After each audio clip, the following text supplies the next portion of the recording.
Wassail, beautiful peoples. Boy, boy, on the base of the deck. So, hello everyone. I'm getting ready to go on a jaunt. I'm going to risk it for a biscuit.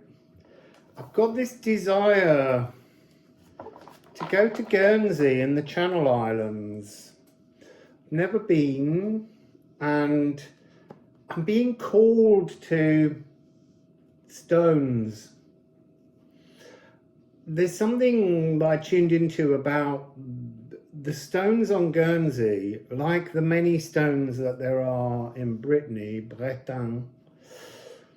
I suddenly was like, there's stones under the water, aren't there? There's stones beneath the English Channel. And there are, because obviously during the Ice Age, when the tide dropped, Britain and France were joined by an area we call Doggerland.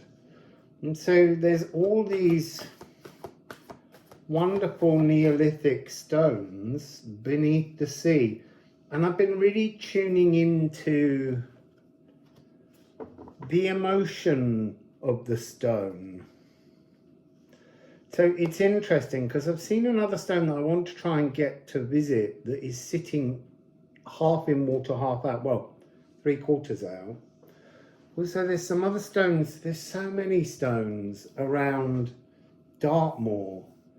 I feel like I'm being called, and I just need to risk it. I have to assume that the finances will come in as I set off on the journey, and I find that completely fascinating, that I'm willing to just see what comes. I've got to do it, being called by the stones. So we have Haumea face up. This is a reading for me, apparently. It's exactly what I've just said. Just trust in your heart's desires. Trust in your heart's desires. It's a really beautiful message for all of us. I mean, I always joke. So here we have D, sacral. That's your soul. Your soul here and your soul up there. And F sharp is where your soul from up there comes down and wires into this physical to create that journey. So trust your heart's desires, but also trust your gut instinct is really part of this message. So let's just, that's the F sharp of Venus, who rules Taurus and Libra.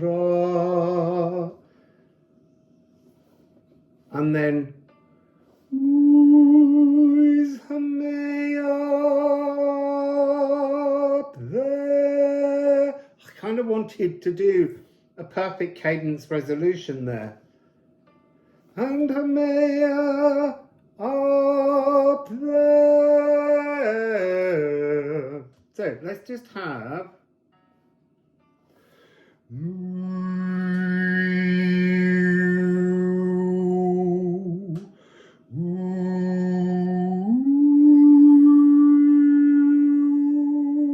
see, what's really interesting as I sang those two notes, the absence of an A, moon, third eye, intuition, that would give us a D major chord.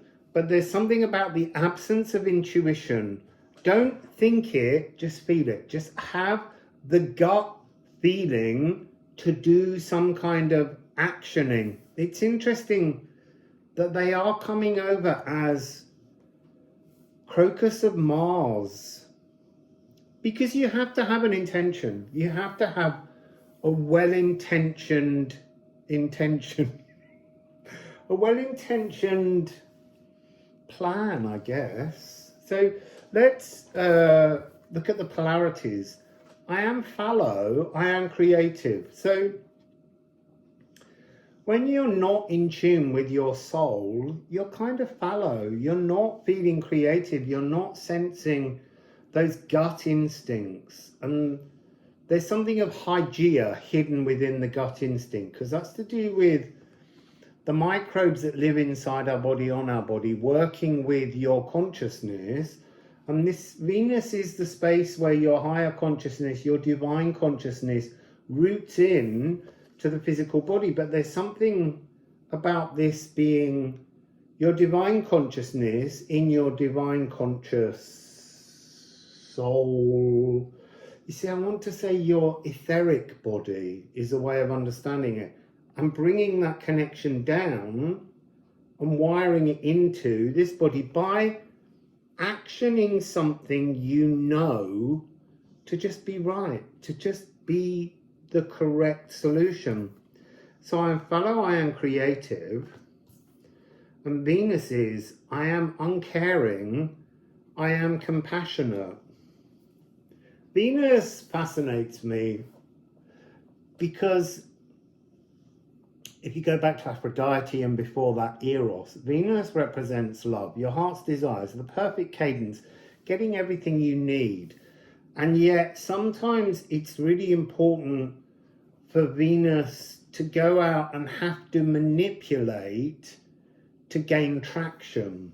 So it's almost like mesmerizing Mars to get what is necessary. It's very much that energy of dark Eve.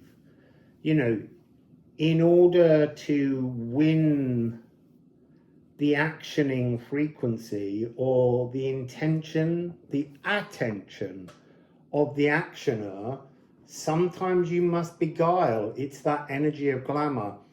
And yet sometimes you just have to trust that the mystical, magical, beautiful intention to create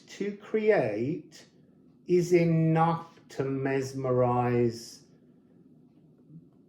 the real world to want to join in, because it is about a kind of marriage that's taking place in the physical. The consciousness knows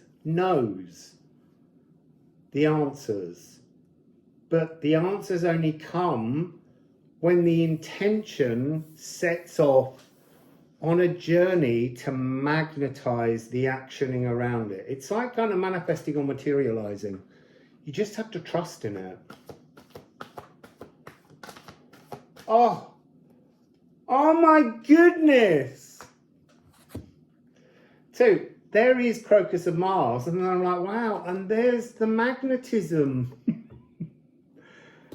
and conjunction. That's this notion of becoming I. You have all the intentions. I am me. I create. I move, I make. And then just this drawing in the I am I, the marriage of the I am I. Seriously, that's so amazing. I mean, that's magical. So for me, I have this gut instinct that I was talking about to go off to visit some sites in Guernsey and maybe Dartmoor, maybe Brittany, I don't know. But I fear and I procrastinate about starting that journey because I don't have the resources at hand. But trust the conscious knowing,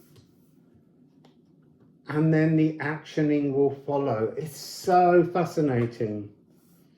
Also, just on a personal level, I was born in 1968 and I am 56 now. So, I am I, active, producing magic, the bridger of realities, divine principle of actioning potential. This is the potential. So let me read you the reverse, which is actually the positive energy within the Crocus of Venus. So receptive, musing magic, the crucible of creation, and the divine principle of birthing potential. You see, that's true on both. The divine principle of birthing potential.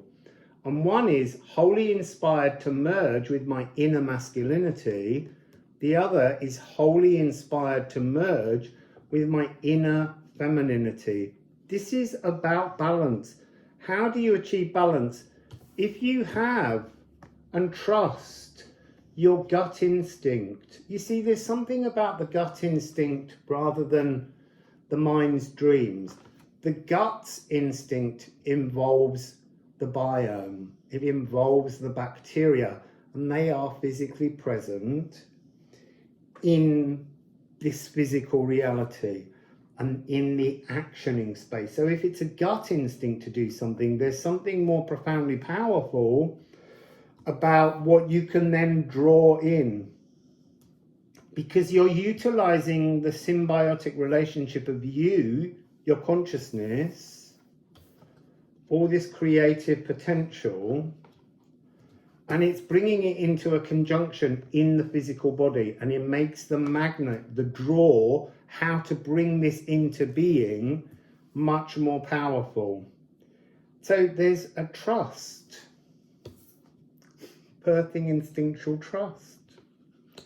It's all kind of here.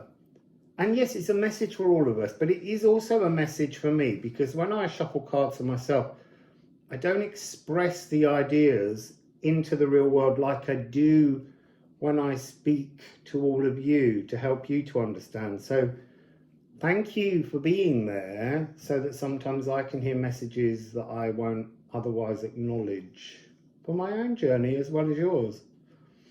So I have to trust that I'm on the journey, that this gut instinct I have to move towards a series of Neolithic stones, to sing to them, to explore them, is exactly what I'm meant to be doing. That's very exciting. So, oh, I didn't do the other polarities. So I am repellent or I am magnetic. We're all both. That's the point. But when you follow your gut instinct, it's saying you become actively magnetic. You draw things towards you. It's exciting. And then on the back of this one, I am detached. Detached from action, detached from life, or I am neutral. Empowered by new themes, invigorated by the experiences of change. And I am always that. You know, change for me is not something I fear. Change for me is something deeply essential. Being stuck suppresses me. I love to visit new places because every time I enter new energies, I'm like, I'm a child. I feel so invigorated, so alive. So we have a plan. Well, we have an intention, not necessarily a plan. But we're going somewhere, people. We're going to go and see some stones. You know, the Channel Islands. It sounds fun. And then it's just a short hop down to Brittany. And I would like to pop back. I feel like I'm being called to go to Stonehenge for the winter solstice, as it is in the Northern Hemisphere, because Stonehenge is all about the winter stones, the winter. It's not about the summer. Summer was Woodhenge, which they have the post holes for in another field nearby. Stonehenge is really about the winter and ancestors. And Yule, happy Yuletide. So, runes. What would you like to share? So here we have 19 and Yo. So horse, get off the horse. The horse is when we're kind of just looking out the window on a train. We're passing by everything. We're not actively involved. We're in the carriage. We're being pulled along by something else.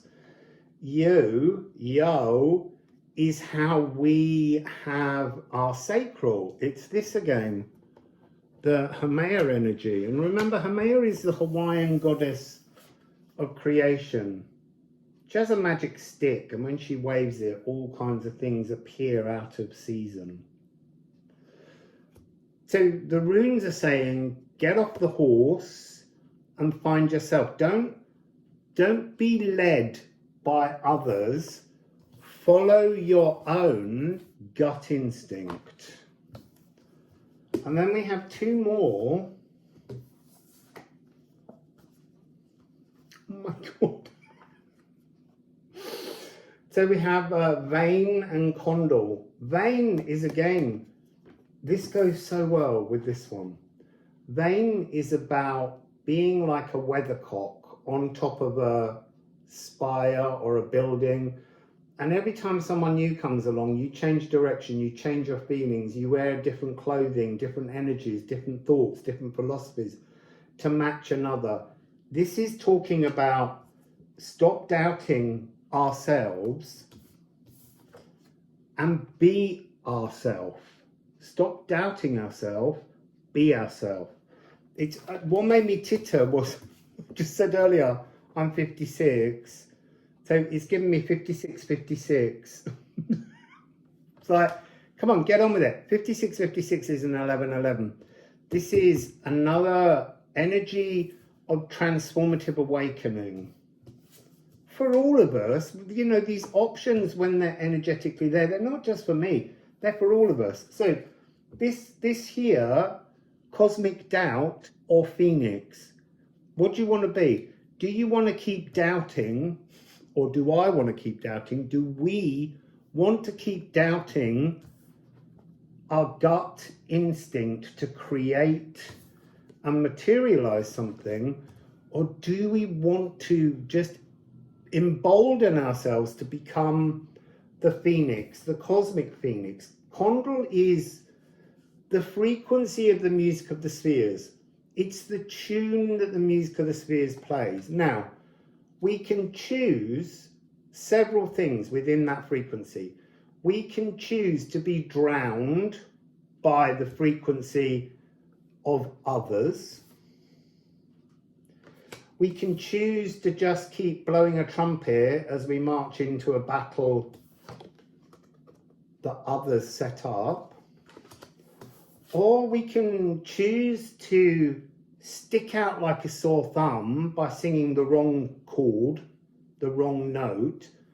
Or we can tune in and become, I want to say, some kind of descant part, meaning some additional tune rolling over the top because we're aligning with our galactic inheritance, and then bringing that energy down until we become some kind of, you know, basso profundo, some wonderful, rich, you know, huge. Oh yeah, see, look, the male voice. We need to ground ourselves by pulling in our piccolo part that's playing over the top, really up there, whistling away really high.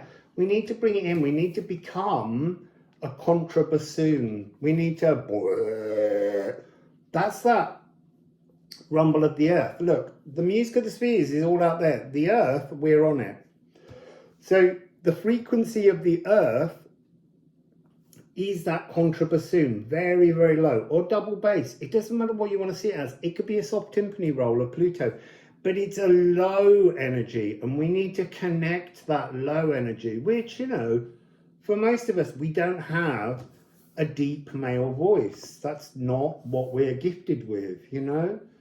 But we can tune, we can allow that frequency to be drawn towards us. We can be in conjunction with that earth frequency.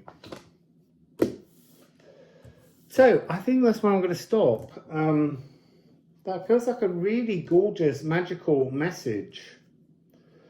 And while you're watching this, it's highly likely that I'm already journeying, because I'm trying to get some videos done ahead of time so that I have a chance to travel and still manage to post a video to you every day, because it's really important for me at the moment to share things daily with you. So anyway, there'll be another one tomorrow, and there'll be another one the next day, and at some point one of them will be me in some kind of destination, and I don't know where that destination is yet. I haven't fully decided. I've got this, I want to get to certain places, but it's working out the best route. Anyway, Wassail, beautiful people. Here's all the information if you'd like to book a private sound healing reading with me. Wassail.